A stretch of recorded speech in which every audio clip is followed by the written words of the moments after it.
안녕하세요.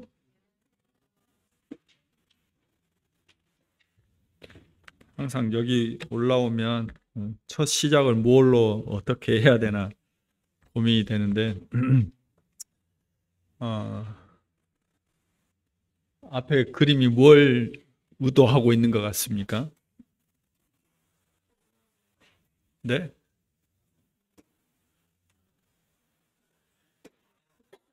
뭘 의도하고 있는 것 같냐고요. 돌고 돈다. 돌아버리겠네요. 음. 일단 지금 여기 앉아 있는 교회학교 학생들한테 달란트를 좀 주세요. 우리 지명이, 다현자매, 또 누가 있어? 서연이, 시은자매, 하영이. 네. 선생님들 체크하셔서 달란트를 주시기 바랍니다. 네, 오늘 인생에 대해서 이야기하려고 하는데 별 의미 없이 그냥 올려놨는데 권정석 형제님이 저게 도대체 무슨 의도로 가지고 하셨어요. 그래서 화장실 가면서 생각해 보니까 어쨌든 저희가 이제 해질녘이 되면 인생의 황혼에 대해서 황혼이 되면 인생에 이렇게 돌아보잖아요. 그리고 정민이 이제 말한 것도 맞는 것 같아요. 인생이 돌고 도는 것 같아요. 그냥 그 인생 가운데 우리가 생각해야 될 것, 또 가치를 둬야 될 것, 의미를 둬야 될 것 무엇일까 한번 오늘 또 말씀을 드리려고 합니다. 계속해서 저희가 이제 그 복음에 관한 말씀을 드리려고 하고 있습니다. 그래서 오늘은 제목을 한번 같이 읽어보실까요? 시작. 네, 예수님은 누구신가? 영어로 하면 이렇게 됩니다. 갑자기 목소리가 좀 작아졌네요. 네, 네, 어쨌든 이렇습니다. 네, 너무 당연한 질문이고 또 이 질문에 대해서 쉽게 누구든지 대답할 수 있을 거예요. 그런데 좀 진지하게 생각해보고 또 내 마음에 진실되게 할 수 있는 대답이 뭘까 이렇게 고민하시는 시간이 됐으면 좋겠고 그리고 내가 하나님을 만나기 전에 여기에 대한 분명한 답을 가지고 또 확신을 가지고 하나님을 만나 뵀으면 좋겠습니다. 인생의 질문들이 많죠. 그러시죠? 어떤 질문들을 가지고 살아가고 계세요? 지금 뭔 질문하고 계세요?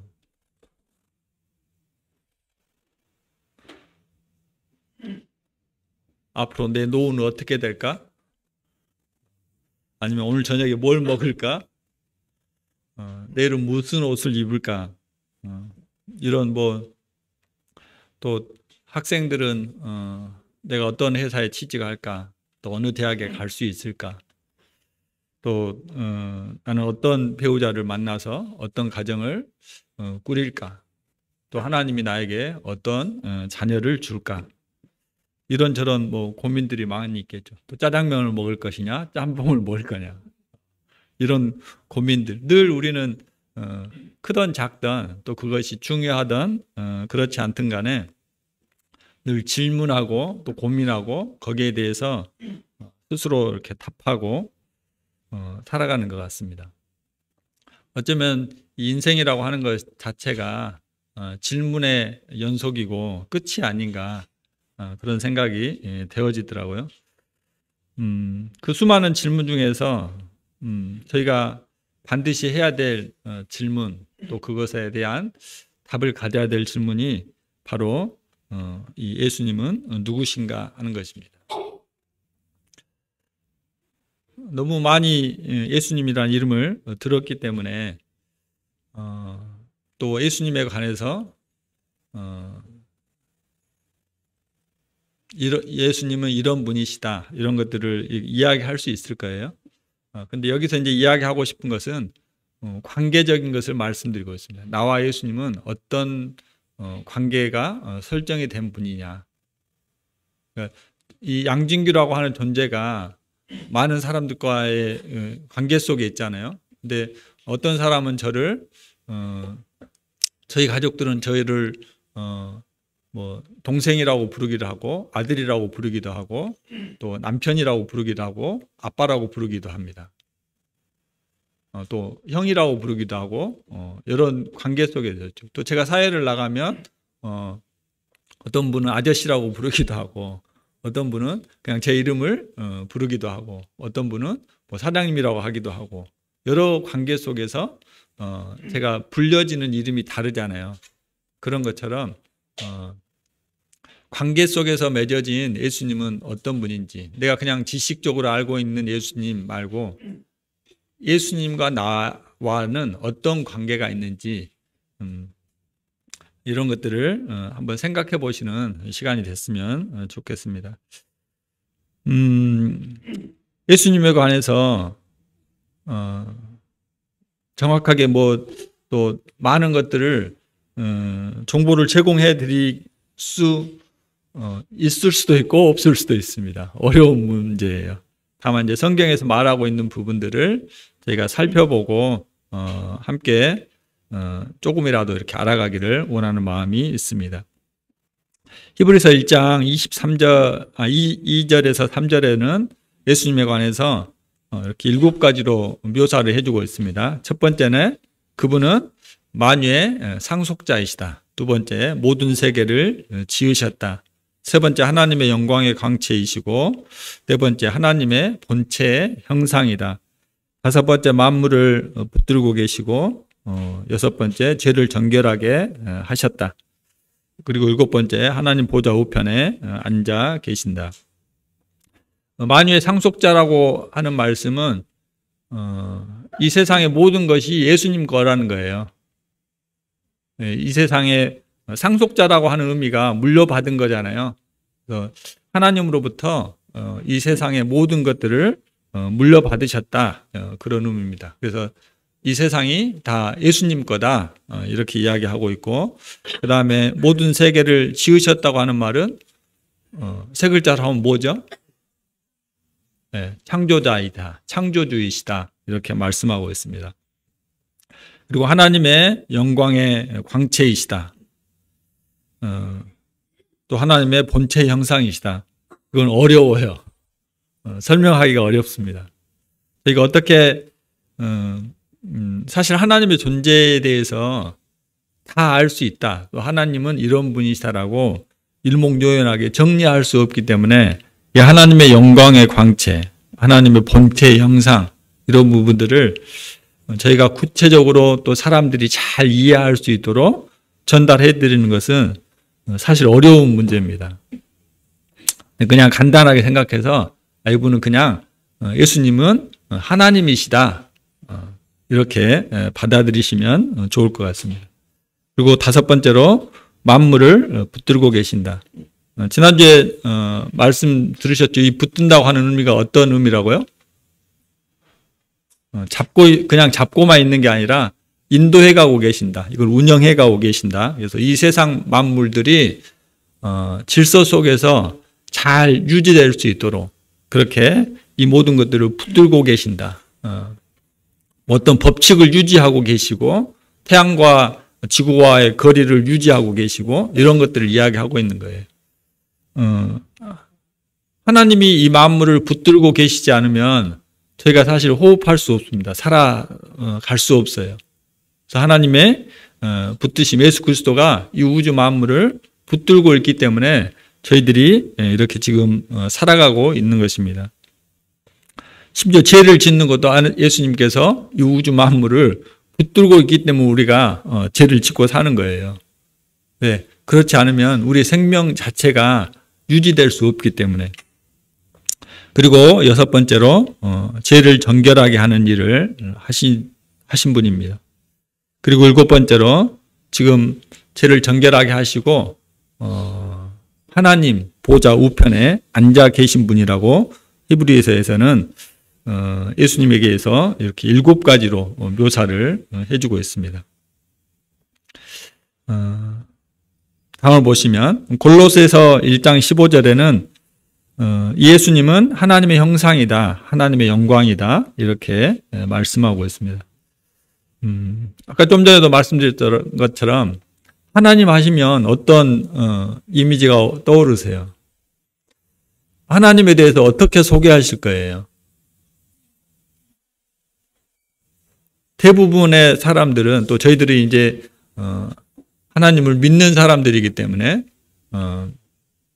좋으신 하나님, 은혜로우신 하나님, 또 아버지 하나님 이런 친숙한 단어들이 하나님 하면 먼저 생각이 납니다. 사실 저도 개인적으로는 그렇습니다. 근데 하나님이 꼭 그런 분으로 국한시키기는 어려운 것 같아요. 그래서 하나님 그분 자체를 생각하면 그 유대인들의 그 마음이라고 해야 될까요? 그게 좀 이해가 가긴 해요. 그들이 뭐 성경을 이렇게 보다가도 필사를 하다가도 하나님이라고 하는 단어가 나오면 다시 가서 목욕을 하고 다시 새로운 펜을 가지고 와서 이렇게 글을 썼다고 하는 것처럼 정말 어쩌면 두려우신 분이다. 또 우리 마음을 숙연하게 하는 분이다. 그분의 영광, 그분의 광채, 그분의 어떠함을 내가 정말 발견했다고 하면 이렇게 맨정신으로 살아갈 수 있을까? 내가 조금이라도 알았다고 하면 그분을 소개하는 데 있어서 어떤 마음을 가질까? 이런 생각들이 하게 되었고 예전에는 보이지 않는 하나님이 참 답답하고 힘들었는데 지금은 오히려 보이지 않는 하나님이 감사가 됐습니다. 그분이 내 눈에 보였다고 하면 제가 온전한 정신으로 살아가기 어려울 것 같아요. 사도 요한도 그렇게 기록하고 있잖아요. 그는 늘 예수님의 품에 의지해 있던 제자였습니다. 그랬던 그가 그 예수님의 본래 모습을 보고 땅에 엎드러져서 죽은 자처럼 되었다 이렇게 이야기하고 있어요. 어쩌면 그의 마음 가운데 두려웠을 거예요. 내가 이런 하나님 앞에 너무 버릇없이 예의 없이 이렇게 한 건 아니었나 하는 그런 마음이 들었을지 모르겠어요. 그 뒤에 말씀에 하나님이 예수 그리스도께서 이렇게 이야기합니다. 두려워하지 말아라. 내가 처음과 나중이다. 요한의 마음 가운데 두려운 마음을 가지고 있는 것을 이분이 아셨어요. 그래서 그가 죽은 자처럼 되었을 때 예수님이 하신 말씀이 두려워하지 말아라 했어요. 네, 우리는 이분의 실제 모습을 보면 두려운 마음이 들어올 것 같아요. 그리고 온전하게 살아가기가 쉽지 않을 것 같습니다. 제가 예전에 그런 경험을 해본 적이 있어요. 군대에 있을 때 군인들 제가 그래 나름대로 병장이 돼가지고 병장이면 굉장히 높은 거예요. 군대에서 사병들 중에서는 제일 높습니다. 그리고 이제 돌아가는 그 상황들을 너무 잘 알기 때문에 너무 익숙하고 유연하고 편안해요. 근데 이제 제가 그때 군종 수련회를 갔거든요. 그래서 전 군이 다 모이는 군종 수련회를 갔는데 거기에 어떤 분이 오셨냐면 별 4개 달고 계신 분이 오셨어요.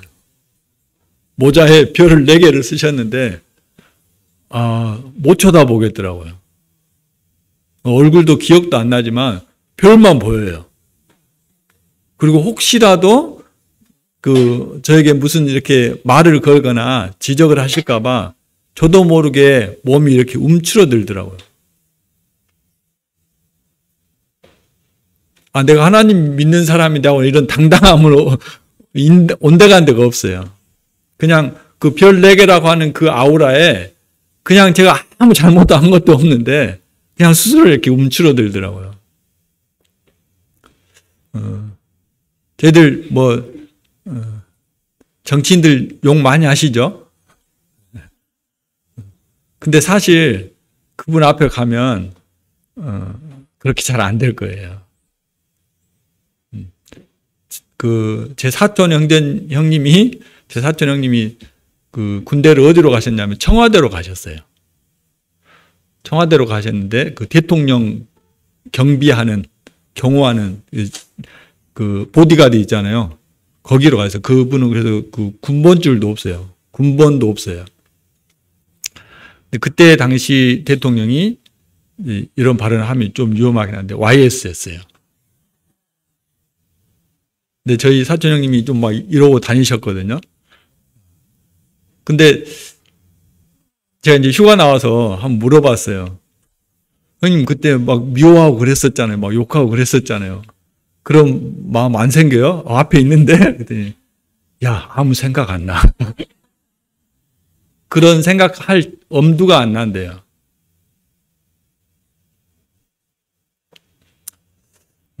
눈에 보이는 그 권력, 눈에 보이는 그 힘, 이런 것만으로도 저희들은 움츠려들어요. 솔직히 그러시잖아요. 경찰만 봐도 두렵죠, 그냥? 네. 그들이 힘을 갖고 있기 때문에 그래요. 나를 통제할 수 있는 그들이 능력을 갖고 있기 때문에 그래요. 그런데, 만물의 상속자가 되고, 만물의 주인이 되시고, 만물을 창조하신, 그리고 하나님의 영광의 광채를 가지신, 하나님의 본체 형상을 입고 계시는 이 예수 그리스도를 저희들이 직접 대면하면 어떤 느낌이 들겠습니까? 사실 하나님에 대해서 어떻게 저희들이 평가한다, 이런 분이다, 저런 분이다, 왈가왈부하는 것 자체가 참 이율배반적인 것이라고 생각이 되어졌습니다. 또 골로새서 1장 15절에는 먼저 나신 분이다 이렇게 말씀하고 있어요. 먼저 나셨다고 하는 그 온어적인 의미는 첫 번째로는 가장 처음에부터 있었던 분이다. 가장 처음 태어난 사람이다. 이런 의미도 있고 또 한 가지는 최고다, 으뜸이다, 탁월하다 이런 의미를 가지고 있습니다. 자, 히브리서 말씀을 근거로 해서 다시 살펴보시게요. 히브리서 1장 2절 3절 말씀을 보면 그분은 이 세상의 이 만물의 주인이라고 하셨고 이것을 창조하신 분이라고 했어요. 이것만으로도 그분과 견줄 수 있는 것이 아무것도 없잖아요. 근데 또 하나님의 영광의 광채시래요. 하나님의 본체시래요. 하나님이시래요, 그냥. 근데 이분이 또 먼저 나신 분이래요. 그리고 탁월하신 분이다. 으뜸이다. 최고다. 요즘 말로 하면 짱이라는 거예요. 그냥 짱. 그러면 이 예수님에 대해서, 이 하나님에 대해서 지금 몇 중적으로 이분의 영광을, 이분의 어떠하심을 강조하고 있어요? 이 모든 것들을 어느 누가 하나가 범접할 수가 없잖아요. 따라갈 수 없어요. 저희들과 수준 자체가 비교가 안 되는 것입니다. 그래서 어쩌면 저희가 여기서 하나님, 예수님 이런 이야기 하고 있는 것 자체가 너무 우스운 이야기일 수 있어요. 그리고 그런 하나님의 언어, 하나님의 나라에 속한 것들을 저희들이 이해하고 그것이 믿어지고 그것이 나의 삶 가운데 실제화되고 이런 것들이 저희들에게 얼마나 놀라운 영광이고 얼마나 큰 기적인가를 생각할 수밖에 없습니다.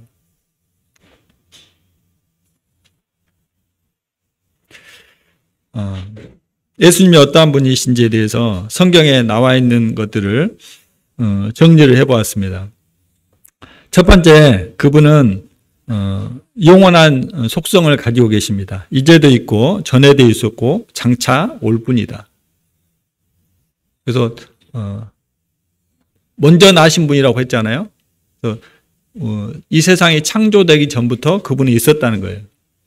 그리고 과거에도 있었고 또 앞으로 오실 분이란 분이에요. 그래서 그분은 영원한 속성을 가지고 계신다. 그분은 불변하시는 분입니다. 어제나 오늘이나 영원토록 동일하십니다. 근데 여기에도 영원하다고 하는 말이 내포되어 있죠. 네, 그분이 영원할 뿐만 아니라 변함이 없이 흔들림이 없이 늘 같은 모습을 유지하고 계시다는 것입니다. 그러니까 이분을 나의 주님으로 믿는 것이 우리에게 얼마나 큰 안정감을 주겠습니까? 왜? 이분이 변치 않기 때문에. 나는 수시로 변하고 나는 갈대와 같은 자인데 변하지 않는 분이 나의 주님이 되셨다. 나의 생명이 되셨다. 그러니 저희들로 하여금 완전한 구원에 이르도록 하실 수 있는 분이죠. 편지하십니다. 어느 곳에나 다 계신다는 거예요. 물론 여기 본문 말씀에서는 내 이름으로 모인 것은 나도 그들 중에 함께 하겠다. 구원받은 성도들 향해서 하신 말씀이지만 그러면 구원받은 예수님을 믿는 사람들 가운데만 계시는 거냐? 그렇지 않잖아요. 시편 139편에는 내가 새벽 날개를 치고 바다 끝에 거할지라도 거기에도 하나님이 함께 하신다 이렇게 말씀하셨어요. 만물이 다 그의 눈 아래에 있다 이렇게 말씀하셨어요. 하나님의 손 아래서 하나님의 시선 안에서 벗어날 수 있는 사람이 아무도 없어요. 그분은 어디에나 편재하게 계시는 분입니다. 또 그분은 전능하신 분입니다. 하늘과 땅의 모든 권세를 받으셨습니다. 이 권세를 받았다고 하는 것은 모든 권세, 첫 번째 창조하는 권세입니다. 두 번째는 이 세상을 다스릴 수 있는 권세입니다. 통치권. 그 다음에 운영하는 것, 임용권, 그리고 심판권을 가지고 계세요. 이 모든 권세, 그 세상을 창조했고 세상을 다스리고 세상을 내가 운영하고 그리고 세상을 심판하실 권세를 가지신 분입니다. 그래서 그분은 전능하신 하나님이신 거예요. 전지하신 분이다. 벌거벗은 것 같이 그분 앞에 서면 다 드러날 거다. 그 생각만 해도 끔찍스럽지 않습니까? 그 생각만 해도 하나님 제가 잘못했어요 소리가 그냥 나오지 않으세요? 그분은 나의 이 모든 것들을 다 알고 계시는 분입니다. 또 그분은 오직 진리이십니다. 내가 곧 길이요 진리요 생명이니 나로 말미암지 않고는 아버지께로 올 자가 없느니라. 천하 인간의 구원을 얻을 만한 다른 이름을 우리에게 주신 적이 없다. 그래서 오직 우리가 영원한 생명을 얻는 길, 창조주 하나님께로 돌아가는 길, 그분 앞에 온전한 모습으로 설 수 있는 길은 진리 되시는 예수 그리스도를 인해서만이 가능한 것입니다. 그래서 이것 때문에 기독교가 너무 독선적이다, 너무 독단적이다 하는 공격을 받기도 해요. 근데 어쩔 수 없어요. 진리는 여러 가지가 돼서는 안 되잖아요. 진리는 유일한 것이어야 됩니다. 그리고 그분은 거룩하신 하나님의 아들이십니다. 그분은 하나님이세요. 그리고 죄가 없으신 거룩하신 분이십니다. 그리고 공의성을 지니고 계십니다. 그래서 세상을 심판하실 것입니다. 공의롭게, 의롭게 세상을 판단하실 거예요. 그리고 지선성, 지극히 선하다는 거예요. 스스로를 나는 선한 목자다 이렇게 말씀하고 있습니다. 이 선함은 사랑함과 자비함과 긍휼과 은혜를 포함하고 있는 것입니다.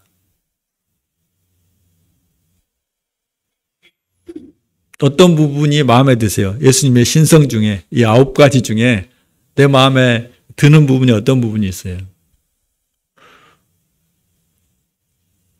선한 목자 좋죠.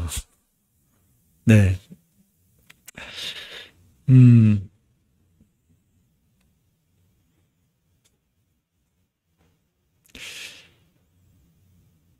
네. 다음 보겠습니다.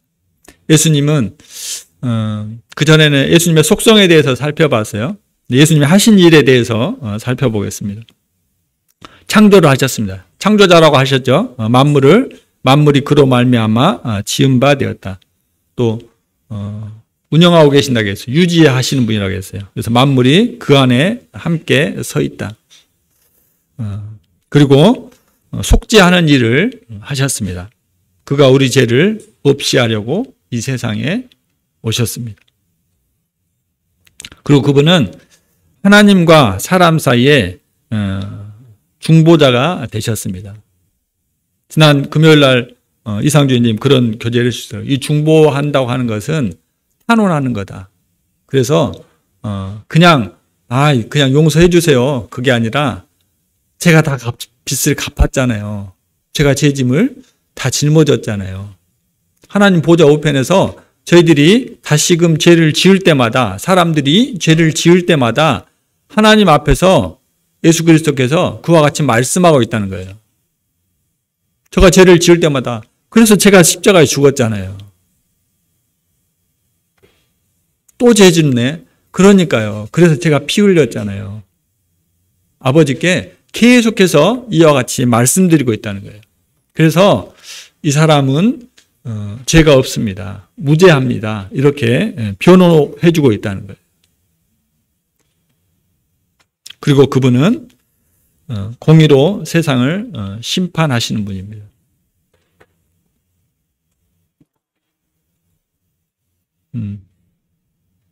근데 어쩌라고요?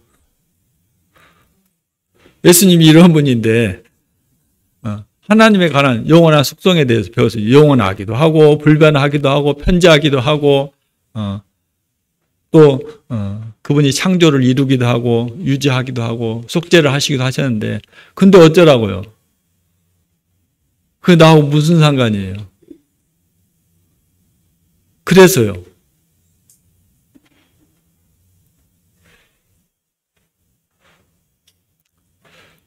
우리가 예수님에 관해서 성경에서 말하고 있는 것들을 이렇게 요약하고 정리해서 말씀드릴 수 있어요. 근데 이런 예수님이 나에게 어떻게 다가오냐는 거예요. 예수님의 영원하심이 나에게 어떻게 부딪혀 오냐는 거예요. 예수님의 전능하심이, 예수님의 전지하심이 나에게 어떻게 무슨 소리로 이야기하고 있냐고요. 내 마음을 어떻게 건드리고 계시냐고요.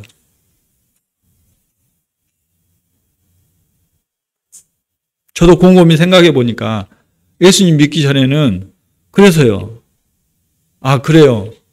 그럴 수 있어요. 그렇죠. 그리고 심판한다고 하니까 살짝 두려운 마음이 들었어요. 그래? 그럼 내가 많이 혼날까? 내가 많이 곤란해질까? 근데 그때 잠깐이에요.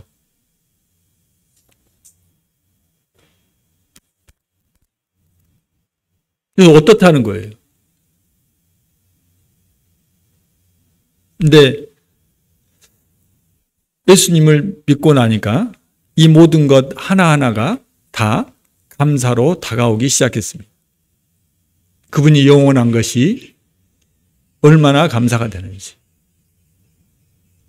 나는 이렇게 요동치고 이렇게 쉽게 흔들리고 이렇게 이 세상 살아가면서 눈치 보면서 살아가는데 그분이 전능하신 것이, 그분이 흔들리지 않는 바위와 같이 견고하신 것이 나를 얼마나 안전하게 하는지, 그분이 불변하고 있는 이 속성이 나를 얼마나 튼튼하고 견고하게 해주는지를 생각하게 되니까 감사가 되더라고요. 나의 모든 것을 아시는 하나님.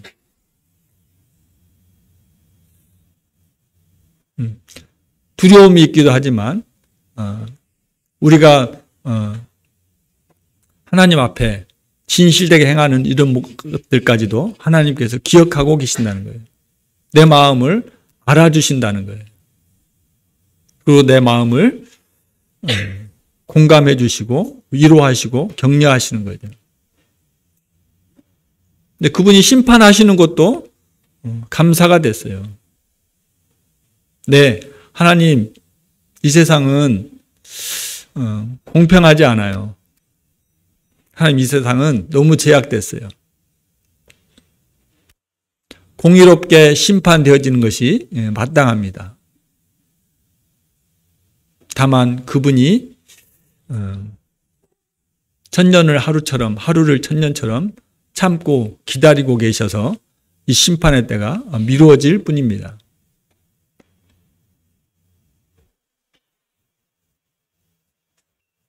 이 예수님이 가지고 계신 속성, 예수님이 이루었던 일들, 이런 것들이 이제 나에게 마음의 소리로 다가와야 됩니다. 마음의 울림으로 다가와야 됩니다. 그리고 거기에 대해서 내가 이제 반응할 수 있어야 돼요. 주여, 누구십니까? 주여, 누구십니까?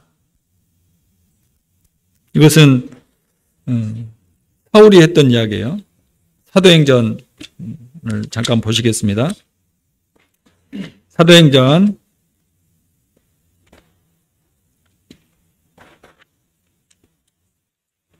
9장입니다.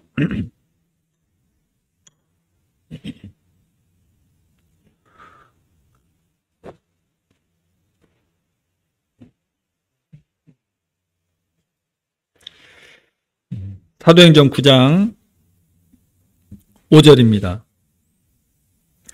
대답하되 주여 누구시니이까?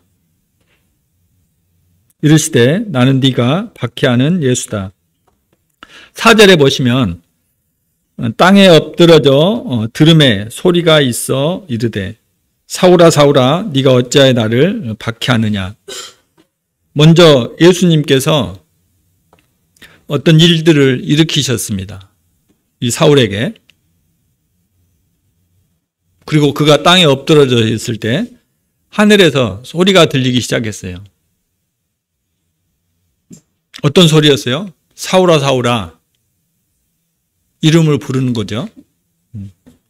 네가 어찌하여 나를 박해하느냐. 하나님이 여러분들의 영혼에 이름을 부르실 때가 있습니다. 지금도 부르고 계십니다. 그 소리를 듣고 계십니다. 지금도 하나님은 여러분들을 찾고 있습니다. 하나님이 이렇게 내 마음의 소리를 들려줄 때, 내 귀의 소리를 들려줄 때 사울이 이야기했던 것처럼 반응하셔야 돼요. 주여, 누구십니까? 주여, 누구십니까?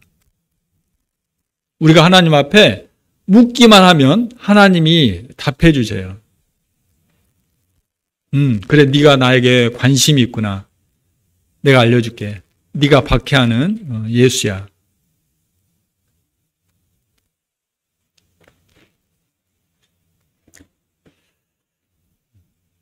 여러분들 지금 예수님의 음성을 듣고 계십니까?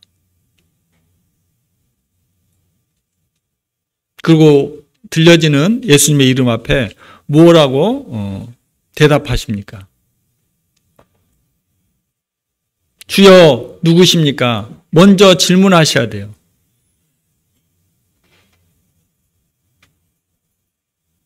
예수님이 이렇게 찾는 자들에게 말씀해 주십니다. 나를 간절히 찾는 자들이 나를 만날 것이라 약속해 주셨잖아요. 주여 누구십니까? 이런 부르짖음, 이런 애달픔, 이런 간절함이 여러분들에게 있어야 됩니다. 진영아, 주여 누구십니까? 응?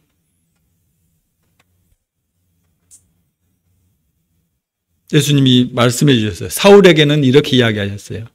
네가 박해하는 예수다. 지금 예수님이 우리에게 이렇게 물으시면 뭐라고 대답하실 것 같아요?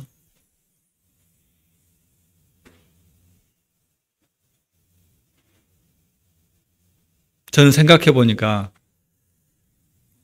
요즘 세상은 우리나라는 박해하는 세상은 아니잖아요.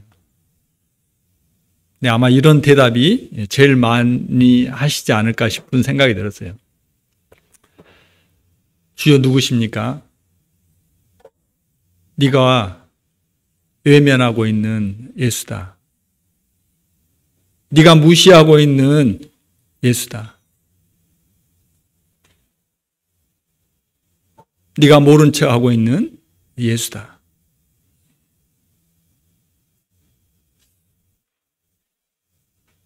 요새 말로 개무시 당하고 있어요.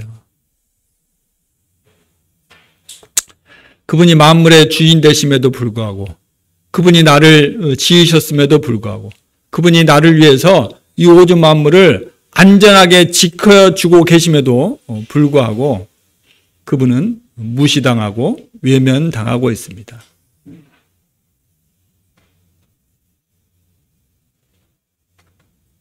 사울은 이 한마디에 무너졌어요.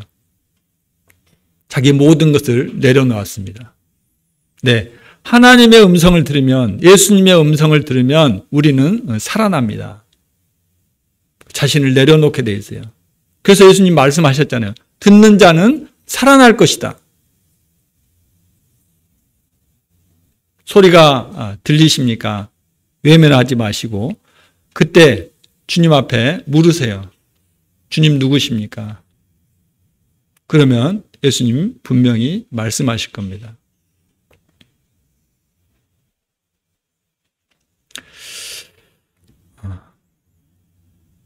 반대로요. 예수님이 제자들에게는 이렇게 물으셨어요. 먼저 물으셨어요. 너희는 나를 누구라 하느냐? 마태복음 16장 18절입니다. 제 통장 비밀번호예요. 1618 27.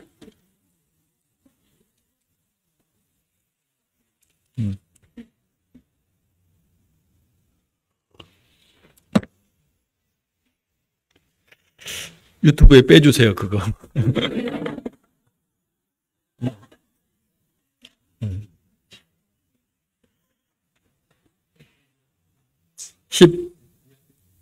15절입니다. 16장 15절. 네, 가져갈 것은 없습니다. 네, 그게 더 중요한 거네요. 네. 마태복음 16장 15절입니다. 이르시되 너희는 나를 누구라 하느냐? 시몬 베드로가 대답하여 이르되 주는 그리스도시요 살아계신 하나님의 아들이십니다.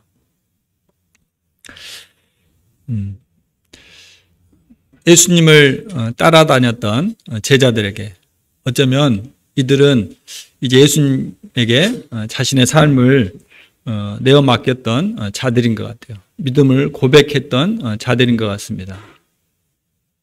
그런 자들에게 예수님이 먼저 물으셨어요. 너희는 나를 누구라 하느냐? 예수님 다 아시면서도 아마 이 고백을 듣고 싶으셨던 것 같습니다. 그때 베드로가 대답하죠. 주는 그리스도시요 살아계시는 하나님의 아들이십니다. 이게 그냥 머리로 아는 것으로 이런 대답이 나올 수 있을까요?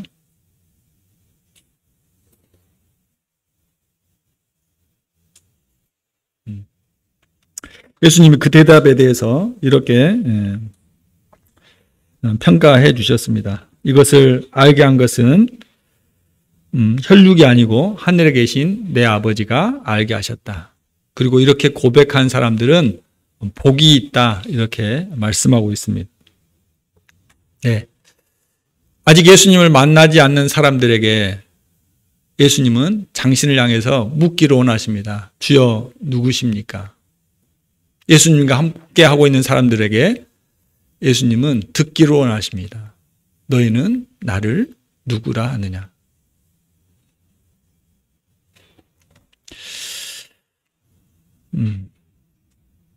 예수님은 여러분들에게 누구이십니까?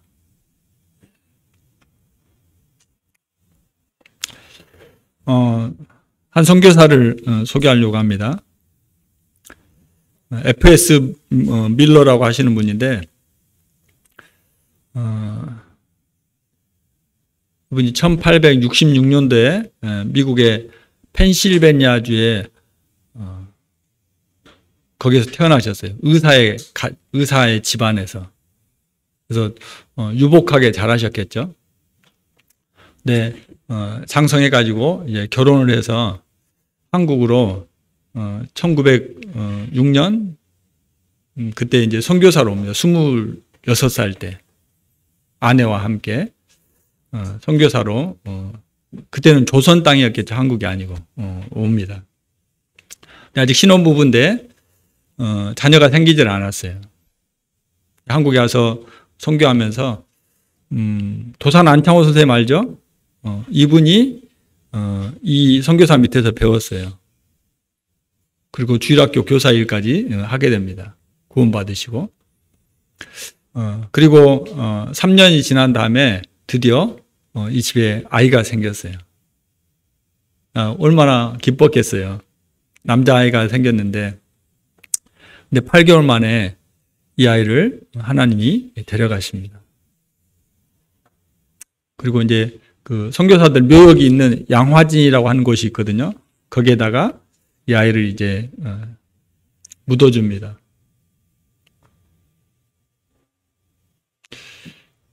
이 부부의 마음 가운데 많은 낙심이 있었겠죠. 근데 3년 후에 또 아이가 한 명이 생겼어요. 얼마나 기뻤겠습니까? 이 아이가 나오기만을 학수고대하면서 10달 동안을 기다립니다. 아마 그때도 그랬는가 모르겠지만 예쁜 그 태명을 지어줬을지도 모르겠어요. 이 아이가 드디어 10달 만에 세상으로 나오게 됐습니다. 하나님 앞에 엄청나게 감사하고 큰 위로를 받았습니다. 그런데요, 하루 만에 이 아이가 다시 저 세상으로 가게 됩니다. 그리고 사랑하는 아내마저 1년 후에 이 세상을 떠나게 됩니다. 이 모든 과정을 지켜보고 있던 조선 사람들이 이 선교사에게 묻기 시작했습니다. 선교사님, 당신이 믿는 예수가 누구시길래, 당신이 전하는 예수가 누구시길래 당신을 이토록 힘들게 하십니까? 당신을 이토록 고난 가운데 있게 하십니까? 당신이 믿는 예수가 누구십니까? 아마도 좋은 말로 묻지 않았을 것 같아요. 이때 선교사가 그때 말하지 않고 찬송을 쓰게 됩니다. 예배찬송가 한번 펴보시죠. 예배찬송가 30장입니다.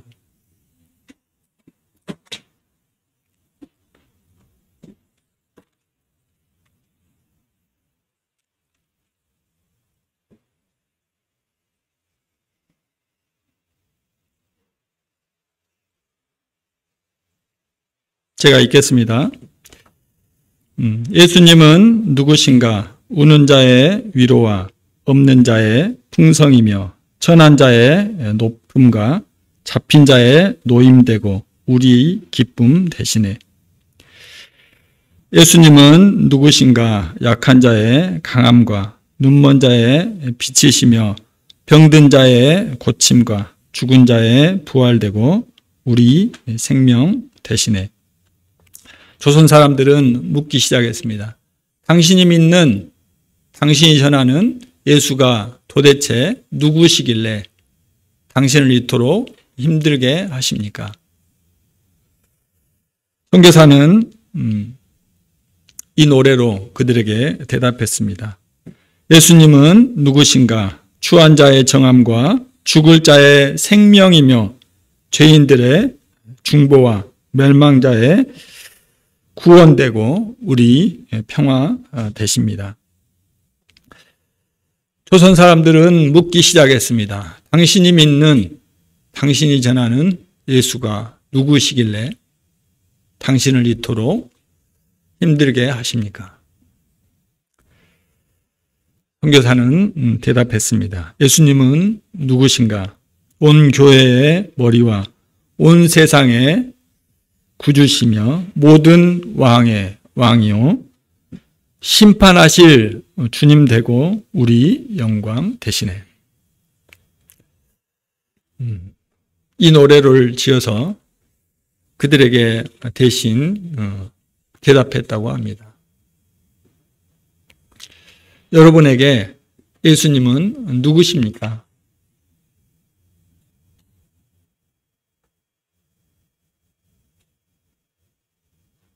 나에게 예수님은 어떤 분이십니까? 이 예수님을 여러분은 어떻게 소개할 것입니까?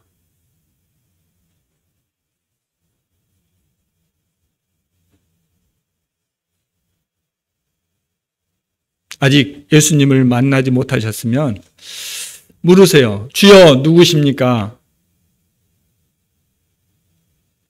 주여 누구십니까? 예수님이 대답해 주실 것입니다. 그리고 훗날에 이렇게 고백하시기 되기를 바랍니다. 그분은 당신은 이제 나의 위로가 되십니다. 당신은 나의 풍성이 되십니다. 당신은 나의 높임이 되고 당신은 나의 기쁨입니다. 당신은 나의 강한 자가 되고 당신은 나의 빛이 되십니다. 당신은 나의 부활 되십니다. 당신은 나의 유일하신 생명이십니다. 당신은 멸망할 저의 구원이 되셨고 저에게 참 평화를 가져다 주신 분이십니다. 당신은 심판하실 주님이 되시고 당신은 우리의 영광이 되십니다. 이 고백이 여러분들에게서 진실되게 나오시기를 바랍니다. 함께 기도하시고 마치겠습니다.